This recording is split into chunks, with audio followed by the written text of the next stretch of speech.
Hola gente, ¿cómo están? Bienvenidos. Por aquí Isabela Becrenache, certificada de locución 37374. Y conmigo, Jonathan Lilue, sin certificado de locución, pero con mucho ánimo vintage. bueno, bienvenidos a este quinto episodio especial de los años de 1970 a 1979. Gracias por seguir en nuestras redes sociales, en Instagram, @mediahorasuficiente, y en TikTok, @unosuficiente en Twitter y 1/2 horas suficiente en Facebook. Bienvenidos. Si les gusta el cine, la música y la televisión, el programa de hoy es especial porque vamos a hablar de las cosas que nos gustaron en los años 70 o que nos gustaron que eran de los años 70, porque yo lo que vi en los años 80 eran las cosas Bueno, de los yo no años había 70. nacido, pero igualito hay muchas cosas de los años 70 que veo, sigo viendo y sigo escuchando.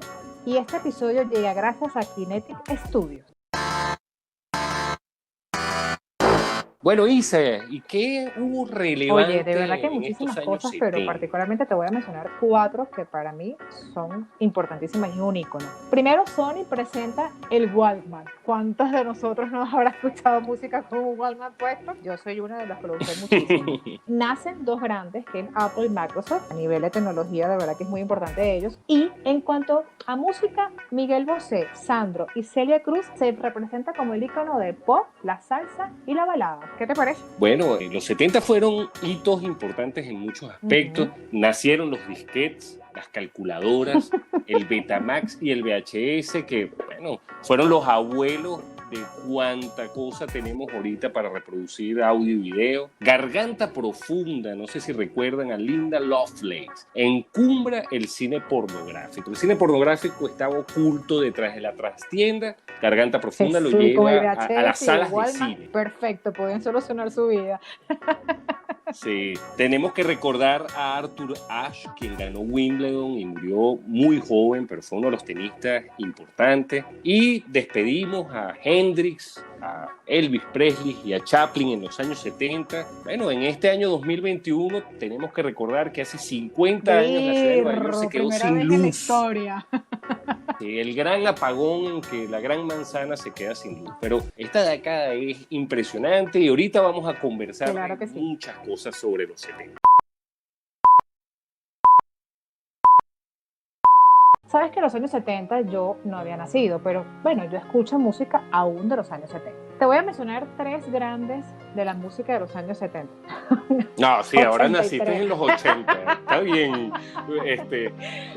Bueno, sí, Cristal, millennial. Ahora te resulta que tú eres millennial. Bueno, pero... Mira, el 70 llega hasta 1979. Bueno, nací en el 78, por favor. Pero tengo música que es antes de mi nacimiento, así que bueno, para todos aquellos que no sepan mi edad, ya Jonathan me ha lanzado Los Leones, así que bueno, no tengo ningún problema con eso, pero fíjate, hay 3 fundamentales caballeros que yo creo que todavía representan algo en mi playlist y en mi música. Uno de ellos es José Luis Perales, aunque tú no lo creas, yo escucho a José Luis Perales, escucho Julio Iglesias y José José. Pero te quiero hablar de José José, una cosa extraordinaria que sucedió exactamente en 1970. Sabes que él se presenta en el Festival de la OTI y él obtiene el premio número 3, o sea, el tercer lugar, con la canción Qué triste, todos dicen que soy. Mira, esa presentación... Yo creo que el público sintió la vibra de la voz de José José, sintió lo grandioso de su voz. Él apenas tenía 20 años. Hizo parar a todo el festival, inclusive el propio jurado. Eran impresionados y no podían creer lo que estaban escuchando. Un tono de voz extraordinario, sube, baja, mantuvo una armonía en su grandioso tono, y de verdad que no sé qué pasó ahí. Bueno, de hecho es una crítica que se le hace al por qué el Festival de la OTI no premió a José José como el número 1, pero fíjate que no le importó quedar en segundo o en tercer lugar, porque mira todo lo que obtuvo el príncipe de la canción, que es José José. Él se llama así por una canción que fue su primera de disco, que se llama El Príncipe, y por eso se quedó el príncipe de la canción. ¿Tú sabías eso? No sabía eso. En el orden de los que a mí me gustan, sabiendo que los 70 también están los Bee Gees, ABBA, Queen, son íconos de la música. Pero estos a mí de verdad que me fascinan. Otro de ellos es Julio Iglesias. Julio Iglesias, te cuento rápidamente que él quería jugar fútbol y su pasión era el fútbol, pero él en un momento de celebración tiene un accidente con sus amigos y en el carro, y él tiene que internarse en una clínica por mucho tiempo, y el terapeuta le da una guitarra. Y con esa guitarra él comienza a hacer poemas que comienza a combinar con la guitarra. Y de ahí nacen muchísimas canciones, entre una de esas, Hey, no vayas presumiendo por ahí. Y tú sabes por qué le puso Hey, porque él en la ventana, tocando la guitarra, el hotel que quedaba enfrente de la clínica se llamaba Hey. Y por eso él le pone eso. Julio Iglesias me van a decir doñita, me van a decir lo que... Pero a mí Julio Iglesias me encanta. O sea, me encanta Julio Iglesias. No vale. Además, ¿quién no disfruta los memes cuando estamos en julio y pone, se va Julio, llegó Julio? Yo creo que, no sé, a mí me gusta muchísimo él, no sé, Enrique Iglesias no tiene mi respeto como lo puede tener Julio Iglesias, pero Julio Iglesias, Señora, José José y José Luis Perales, que tiene una canción que hoy en día nadie sabe para quién la escribió. De hecho, él la escribe para Julio Iglesias y cuando él se la presenta, él le dice, no, cántala tú porque tú tienes un poco más de esencia y un poco más de, si se quiere, de carisma en cantarla. La canción es ¿Y cómo es él? ¿En qué lugar se enamoró de ti? Esa canción supuestamente él la escribe para su hija cuando se va y cuando se casa, porque fíjate que él dice que cómo es él, en qué lugar se enamoró de ti, pregúntale. Pero después de muchos años dijo que no, porque su hija estaba muy chiquita cuando le escribió, pero después dijo, pero ¿sabes qué? Si quieren creer que él se la aleja, bueno, déjenlo así, tanto así que se presentó con Mar Anthony con esa canción, porque esa canción de verdad que representa mucho a no sé si es el amante o el padre que despide a su hija en la boda, pero José Luis Perales es un clásico también, de verdad. 3 grandes clásicos que todavía se escuchan, o sea, parece mentira. Julio Iglesias, José Luis Perales y José José todavía en más de un despecho están involucrados. Que vean la presentación de José José en el Festival de la OTI, donde gana el 3er lugar, cómo el hombre desborda su voz con qué triste, todos dicen que soy. No, de verdad que tienen que verlo. Yo creo que lo vuelvo a ver, me vuelven a parar los pelos, porque de verdad que el timbre y cómo retumba su tono de voz en el festival es impresionante. Después de estos 3 grandes hispanoamericanos, porque influyeron tanto en el continente europeo como en América, y creo que son los más icónicos de la música, vámonos a otras latitudes, Isa. Vamos a hablar de, para mí, los ritmos que marcaron una generación, la siguen marcando y son referencia de la música mundial aún hoy en día.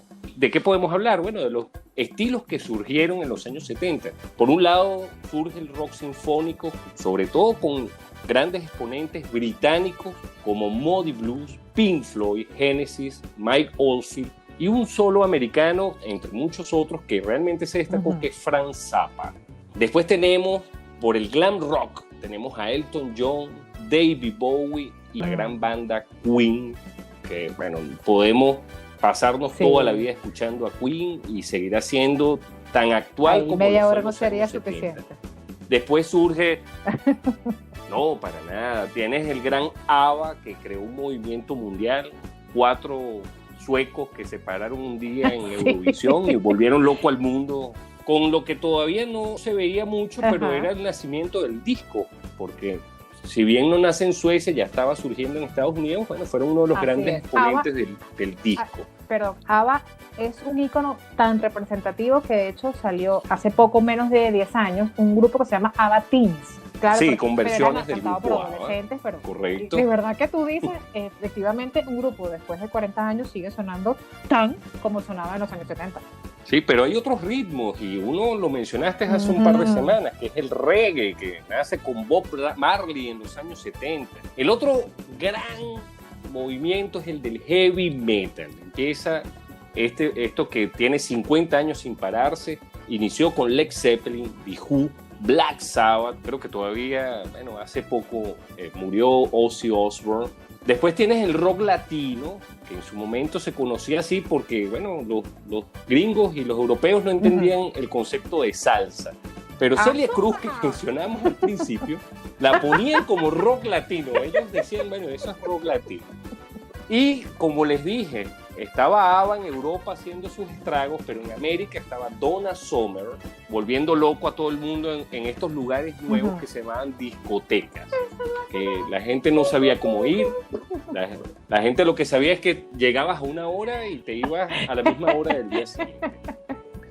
Y el último género que surge en los años 70, que para mí es una de las décadas más impresionantes, fue el punk, con bandas como Sex Pistols Ajá. y The Ramones. Yo creo que los 70 nos dejaron mucha música más joven, de esas que a los 15, 16 años te motivan a convertirte en, bueno, lo que tú quieres. O sea, el heavy metal no es que te vas a convertir en Comegato, pero sí te entregas a ese mundo por un tiempo. El punk es el himno de irreverencia de las generaciones, sin importar si son los de los millennials como tú, que naciste en teoría en los 90. Bueno, pero yo creo que no nos dejaron, yo creo que se ha mantenido todavía la música de los años 70.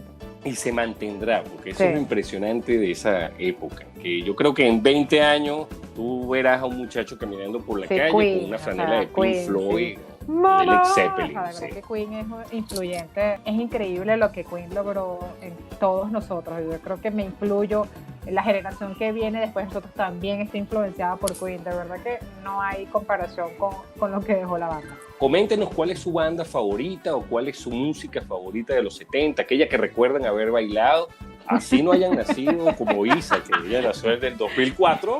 Así no la hayan bailado en esa época, no importa, si la escucharon y la disfrutaron, de los coméntenos con nosotros. Un poco despechado, un poco todo triste, un poco todo también música toda melancólica, pero hay que reconocer que son unos caballeros de la canción, esos tres grandes. Si las fotos de tus productos en las redes sociales no atraen a tantos clientes potenciales como lo hacían en el pasado, no te preocupes.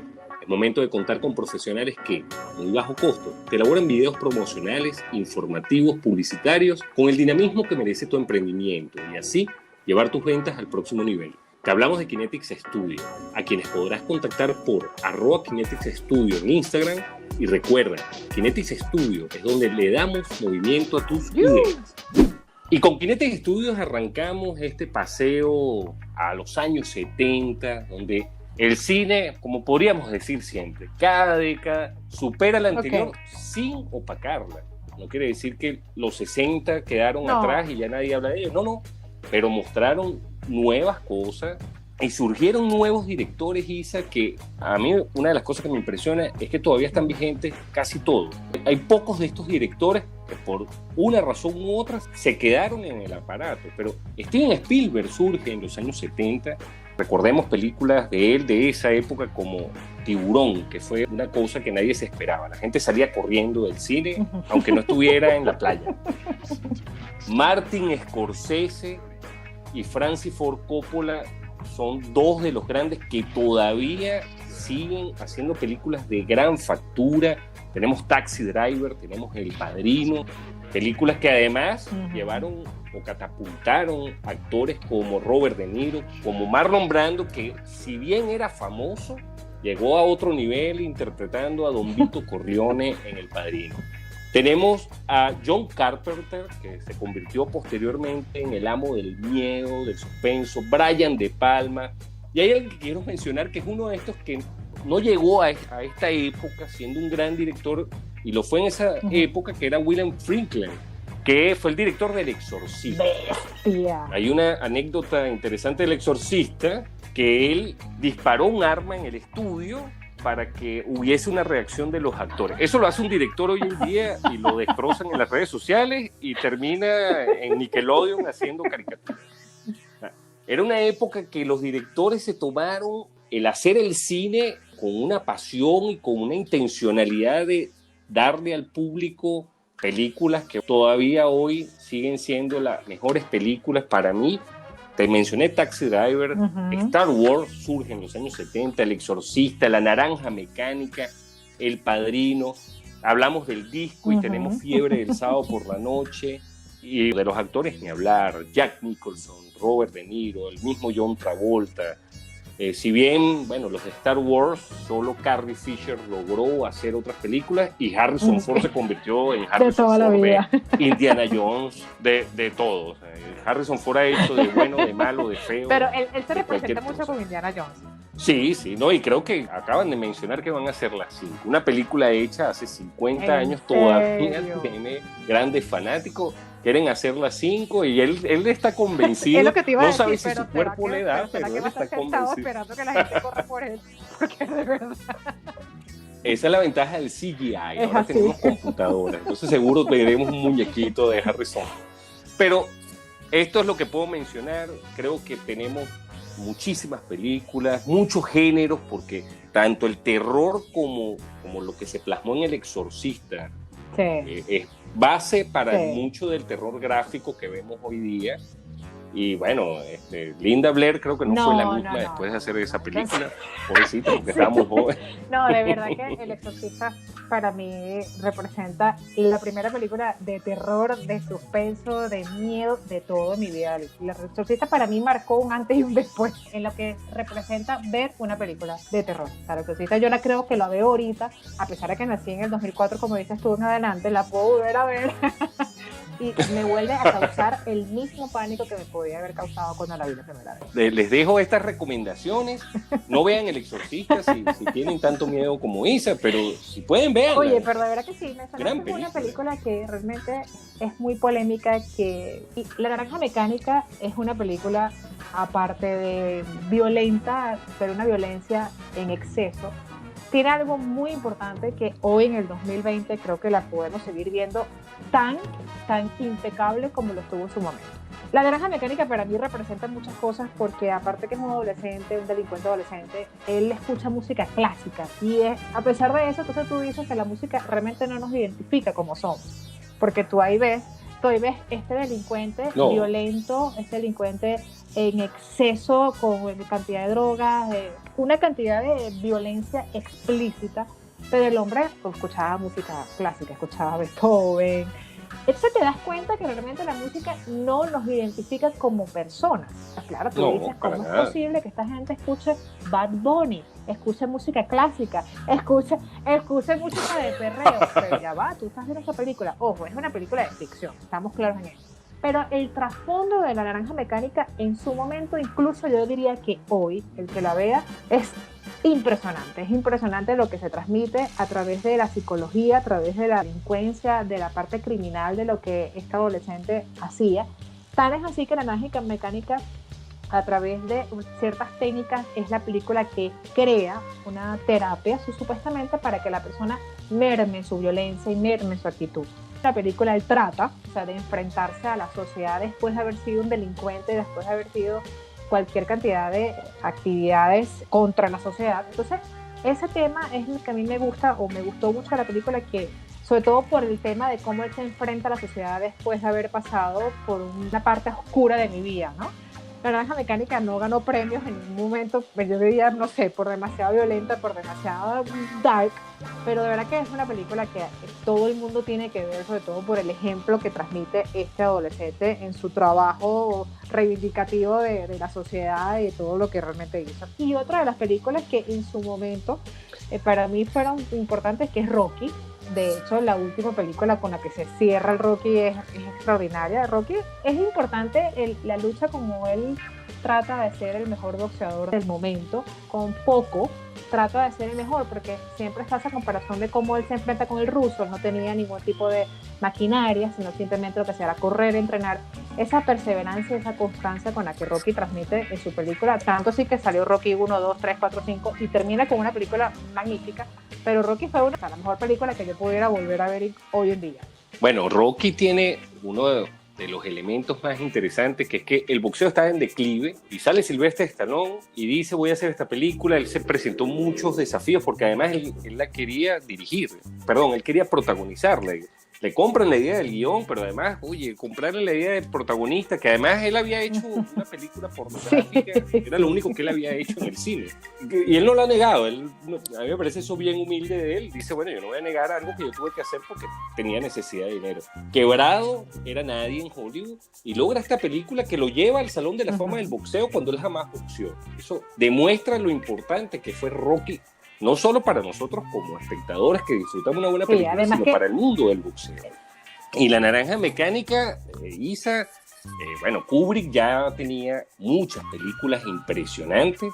Creo que La Naranja Mecánica lo que demuestra es la capacidad de Kubrick de explorar otras cosas. Ya le había hecho 2001 Odisea del Espacio, había hecho Lolita, Spartacus, ha hecho grandes producciones y todo. Sí. Con esta él se mete en un tema que hoy día es vigente. Exactamente, está vigente con la violencia, con las drogas, el sexo, la delincuencia juvenil, el bullying, con tantas cosas y temas que ahorita se están explorando. Esta película de repente la Naranja Mecánica innovó y los creó. No, y la crítica social, porque Kubrick siempre trató de meterse en las críticas sociales cuando tenía la oportunidad, y esta película le permitió eso, de que la imposición, o sea, estos regímenes que nos quieren convertir en una persona unidimensional de una sola conducta, bueno, a veces generan mayores problemas de lo que solucionan, porque los secuaces de él, del protagonista, terminan en la policía algunos y son igual de violentos y malas personas, terribles. Te das cuenta de dos películas distintas y distantes. Mientras un delincuente juvenil es tratado para que se pueda reinsertar en una sociedad después de haber sido el delincuente más buscado, escuchando música clásica, tenemos al otro lado de la acera, tenemos a un Rocky, tenemos a uno que con poco logra ganar, logra enfrentarse al mejor del mundo a través de su trabajo y constancia y dedicación. Y Rocky, además que el soundtrack de Rocky es un clásico, o sea, es un ícono tan, sí. Eso me lo pongo yo para hacer ejercicio.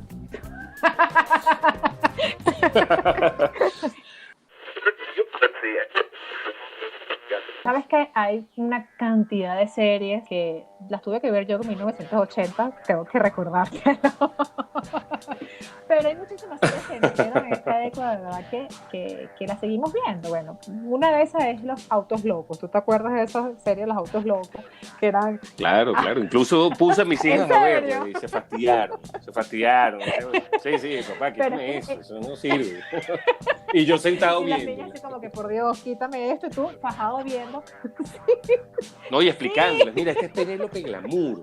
Es verdad que esta serie era inusual en su momento, porque además que eran 11 carros peleándose por una carrera que yo no sé nunca quién termina ganando, porque nunca nadie gana en ningún episodio, yo nunca vi a ninguno ganar. No, cada episodio se turnan siempre. Incluso Pierno Yuna gana en un episodio, si mal no recuerdo. Yo quería que ganara siempre, nunca vi ganar esa carrera, pero Los Autos Locos es un clásico que creo que todavía, como tú dices, lo podemos seguir viendo. Otra también que surge en 1970 en adelante es Chespirito, El Chavo del Ocho, ¿sí? Yo no soy muy fanática, tengo que reconocer, de Roberto Gómez Bolaño, no lo soy, de verdad que El Chavo no es una de mis series favoritas, pero hay que reconocer el trabajo que hicieron por muchísimo tiempo, la constancia con la que se dedicaron a hacer de cada episodio llegara a cada casa, a cada hogar, porque era una hora clásica en la que todo el mundo veía El Chavo del Ocho o veía a Chespirito. Era un momento importante en cada hogar de Hispanoamérica ver El Chavo, ver Chespirito. Yo no era muy fanática, yo creo que Chespirito me quedó chanfles y la pastillita que se tomaba y la pastilla chiquitolina. La chiquitolina. Que sería maravillosa tenerlas en algún momento de tu vida, pero de ahí no pasé. Pero hay que reconocer, y mis méritos para Chespirito y todo lo que trabajó Roberto Gómez Bolaño. Pero hay una que a mí me quitaba el sueño y era importante para mí ver Mi Bella Genio. Mi Bella Genio yo no podía dejar de ver un día Mi Bella Genio, porque además que yo quería tener todos esos poderes. Además que Mi Bella Genio, ¿quién no quiere ser genio? ¿Quién quiere tener todo en la vida que te concedan no solamente un deseo, sino 3 cada 5 segundos? Y que todo lo puedas arreglar, cocines en un minuto, te arregles en un minuto, tengas todo lo que te dé la gana, llegas a un lugar en un minuto. O sea, Mi Bella Genio era... Pongas al mayor Anthony en la cápsula espacial. Te devuélvete y deja de la genio. Pero bueno, algo cumbre que sucede con Mi Bella Genio, que cuando hacen el casting para la actriz que iba a protagonizarla, era rubia. Entonces los productores y los directores estaban como una polémica, que no quería que sea rubia, quería que fuera una persona con el pelo negro, pelo castaño más oscuro, porque iban a confundirla con Hechizada e iban a decir que era una copia o una réplica de Hechizada. Pero como ella fue la mejor de la audición, fue la que realmente transmitió el mensaje y tuvo esa chispa de transmitir lo que hace un genio. Entonces dijeron, bueno, vamos a quedarnos con una genio rubia, no nos queda de otra. Por eso es que siempre se confunde Hechizada con Mi Bella Genio. Y Mi Bella Genio salió incluso una comiquita chévere, porque era algo demasiado divertido, que tú quieres ser genio, viejo, tú quieres tener ese poder es único. No, y que era difícil, ¿cómo le quitabas a Bárbara Eden ese personaje? Yo no me imagino otra actriz así. Pero Mi Bella Genio era para mí, a pesar de que lo vi después de los años 70, era muy importante para mí. ¿Tú te sabes el nombre real del Chavo del Ocho? No, la verdad no. Él era Rodolfo Pietro Filiberto Rafaelio Guglielmi.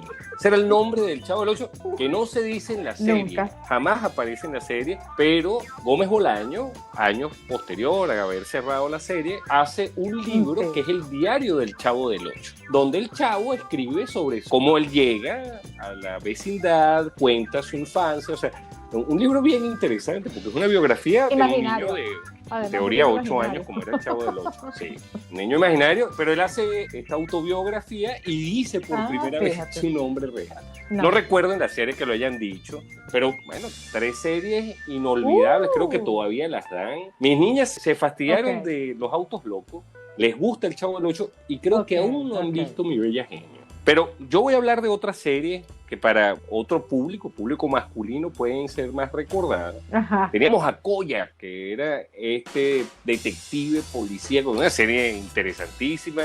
Yo estaba muy pequeño, pero mi mamá, gracias a Dios, era bien adicta a la serie y la veíamos bastante. Había una serie que se llamaba Starkey Hodge, que eran 2 policías rebeldes. Yo me acuerdo de eso. A ver, no sé si recuerdas a MASH, que para mí fue una serie, yo todavía la podría ver completamente. La basaron en la guerra de Corea porque recientemente estaba finalizada la guerra de Vietnam, no querían herir susceptibilidad, pero es una comedia insuperable de la época.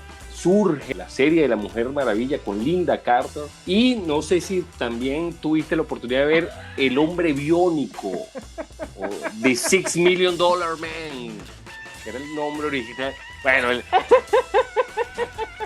oye, tú escuchabas eso y sabías que él iba a correr. Claro, él corría a 2 metros por hora, pero entonces te lo ponían en cámara lenta y tú dices, no, él está corriendo a 200 kilómetros por hora. A mí, de esas que tú mencionas, yo me recuerdo de Starkey. Ahora, porque de hecho incluso hay una película con Owen Wilson, muy mala. Sí, Owen Wilson, muy mala. Pero bueno, te remonta un poquito a la serie donde eran unos policías demasiado locos que trataban de salvar el mundo en 2 minutos. Ahora, ¿qué me dices tú del pequeño Saltamontes? ¿Te acuerdas quién era el pequeño Saltamontes? David Carradine, en una serie que se llamaba Kung Fu, que él era un monje budista y entonces él va a Estados Unidos y resulta que él combate el mal, pero con sus preceptos zen y todo esto. Surge el show del Muppet. También Tres son multitud o Three's Company, que era con John Ritter, que él vivía con 2 mujeres solteras. Un tema que ahorita se saca y de repente, bueno, hiere susceptibilidad, pero en esa época era interesante porque además a él le gustaba una, pero ella no gusta a él sino la otra. Yo me recuerdo del show de los Muppets que imitaban artistas, entonces el artista era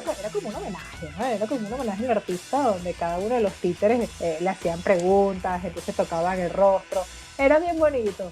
Sí. ¿No? Y lo involucraban en los sketches. Y las 2 últimas series que quiero mencionar, porque no, bueno, hay muchas más, eran Chip Patrulla Motorizada, que era de estos policías del highway, de las autopistas norteamericanas, y siempre fue súper agradable ver a Lou Ferrigno interpretando a Hawk.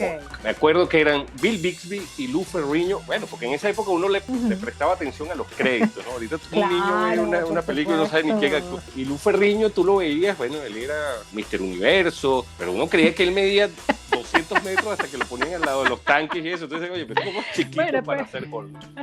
Pero esas son las series de mi infancia que yo vi en los 80. Yo sí las vi en los 80. Yo ya había nacido antes, en los 70. Pero la vi en los 80 y en los 90, porque la televisión de nosotros no teníamos la tecnología y el acceso universal de comunicaciones que tenemos ahorita.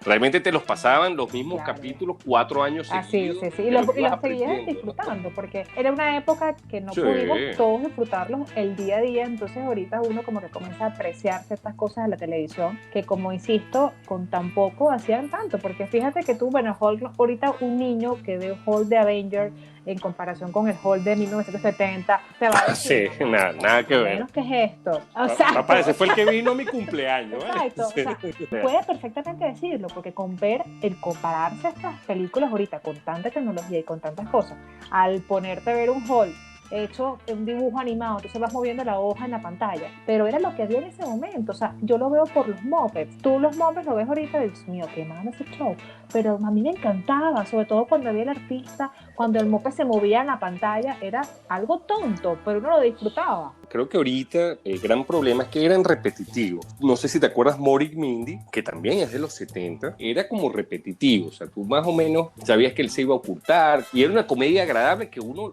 la aprecia aún todavía, pero fue lo que le pasó a mis hijas con Los Autos Locos. Vieron 3 capítulos y dijeron, bueno, esto es lo mismo todo el tiempo. Y uno disfrutaba, uno decía, bueno, la semana que viene va a ganar Pedro Bello, o los hermanos Macana, ¿no? Seguir muy lejos, o sea, el Correcamino, cada episodio de Correcamino es que por favor sea atrapado, y nunca fue atrapado, y tú lo vuelves a ver con la misma marca Acme y nunca lo agarró. Pero eso en el momento para uno era asombroso, los ingenios que se hacía el pobre para poder agarrar. Willy E. Coyote hubiese invertido todo ese dinero y tendría una granja de avestruces. Pero es que somos generaciones completamente distintas, pero yo siento que a pesar de lo poco que pudo haber existido o lo poca tecnología, yo creo que fue suficiente para nosotros y yo me lo disfruté muchísimo. Y es relativo, porque Mi Bella Genio tenía unos efectos bastante interesantes.